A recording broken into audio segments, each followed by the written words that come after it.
নমস্কাৰ বন্ধু-বান্ধৱীসকল, তোমালোকলৈ আজি মই জিকেৰ কেইটামান মোষ্ট ইম্পৰ্টেণ্ট কুৱেশ্যন লৈ আহিছোঁ। ইয়াত প্ৰথম প্ৰশ্নটো আমাক কি দিয়া আছে?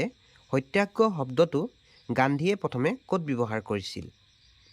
আমাক অপশ্যন দিয়া আছে দক্ষিণ আফ্ৰিকাত, চম্পাৰণত, কেইৰা সত্যাগ্ৰহত আৰু ৰাওলাট আইন বিৰোধী আন্দোলনত। তো ইয়াৰ কাৰেক্ট এনচাৰটো কি হ'ব? চম্পাৰণত। এতিয়া আমি আহিছোঁ নেক্সট কুৱেশ্যনটোলৈ।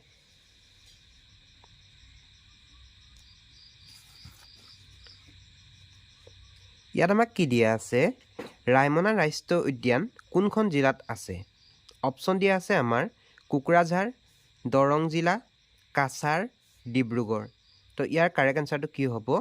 অপশ্যন ক, কোকৰাঝাৰ। এতিয়া আমি আহিছোঁ নেক্সট কুৱেশ্যনটোলৈ। ইয়াত আমাক কি দিয়া আছে? পৰাগ উৎসৱৰ আন এটা নাম কি? অপশ্যন দিয়া আছে আমাৰ কাতি বিহু, নৰাচিগা বিহু, টুকুৰীয়া বিহু, এটাও নহয়। তো ইয়াৰ কাৰেক্ট এনচাৰটো হ'ব খ, নৰাচিগা বিহু। এতিয়া আমি আহিছোঁ নেক্সট কুৱেশ্যনটোলৈ। ইয়াত আমাক কি দিয়া আছে? খিলাফত আন্দোলনৰ গুৰি ধৰোঁতা কোন? অপশ্যন দিয়া আছে আমাৰ ছাৰ ছৈয়দ আহমদ, M.A. জিন্নাহ, মহাত্মা গান্ধী, মহম্মদ আলী। তো ইয়াৰ কাৰেক্ট এনচাৰটো হ'ব M.A. জিন্নাহ।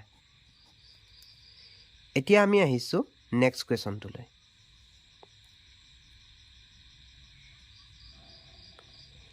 ইয়াত আমাক কি দিয়া আছে?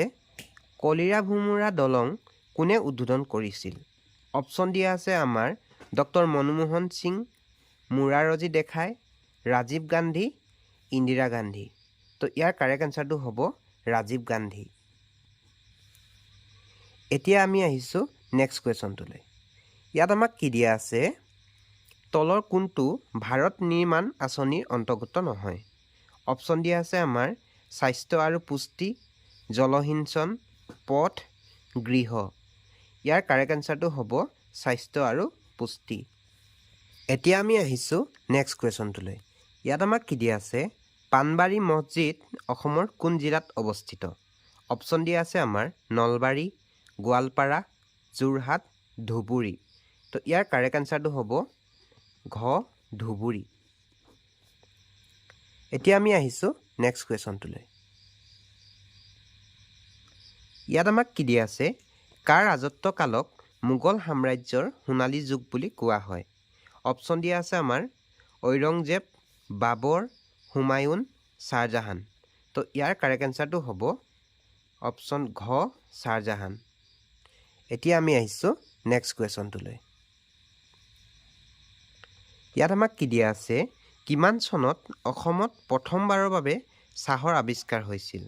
অপশ্যন দিয়া আছে আমাৰ 1832 চনত, 1831 চনত, 1838 চনত আৰু 1823 চনত। তো ইয়াৰ কাৰেক্ট এনচাৰটো হ'ব অপশ্যন ঘ, 1823 চনত। এতিয়া আমি আহিছোঁ নেক্সট কুৱেশ্যনটোলৈ। ইয়াত আমাক কি দিয়া আছে? জ্ঞানপীঠ বঁটা লাভ কৰা প্ৰথম মহিলা কোন? অপশ্যন দিয়া আছে আমাৰ অমিত প্ৰীতম, আশাপূৰ্ণা দেৱী, মহাদেৱী বৰ্মা আৰু মহাশ্বেতা দেৱী। তো ইয়াৰ কাৰেক্ট এনচাৰটো হ'ব অপশ্যন বি, আশাপূৰ্ণা দেৱী। এতিয়া আমি আহিছোঁ নেক্সট কুৱেশ্যনটোলৈ। ইয়াত আমাক কি দিয়া আছে? আহোমসকলৰ শেষ কীৰ্তিস্তম্ভটো গুৱাহাটীৰ ক'ত আছে? অপশ্যন দিয়া আছে আমাৰ উমানন্দ, উগ্ৰতৰা মন্দিৰ, বশিষ্ঠাশ্ৰম, কামাখ্যা মন্দিৰ। তো ইয়াৰ কাৰেক্ট এনচাৰটো হ'ব বশিষ্ঠাশ্ৰম। এতিয়া আমি আহিছোঁ আজি ভিডিঅ'ৰ শেষৰটো প্ৰশ্নলৈ। ইয়াত আমাক কি দিয়া আছে? ভাৰতৰ সংবিধানৰ কোনটো অনুচ্ছেদত লোকসভা আৰু ৰাজ্যসভাৰ যুটীয়া বৈঠকৰ বিধান আছে? অপশ্যন দিয়া আছে আমাৰ অনুচ্ছেদ 101, অনুচ্ছেদ 108, অনুচ্ছেদ 133, অনুচ্ছেদ 102। তো ইয়াৰ কাৰেক্ট এনচাৰটো কি হ'ব? অপশ্যন খ, 108।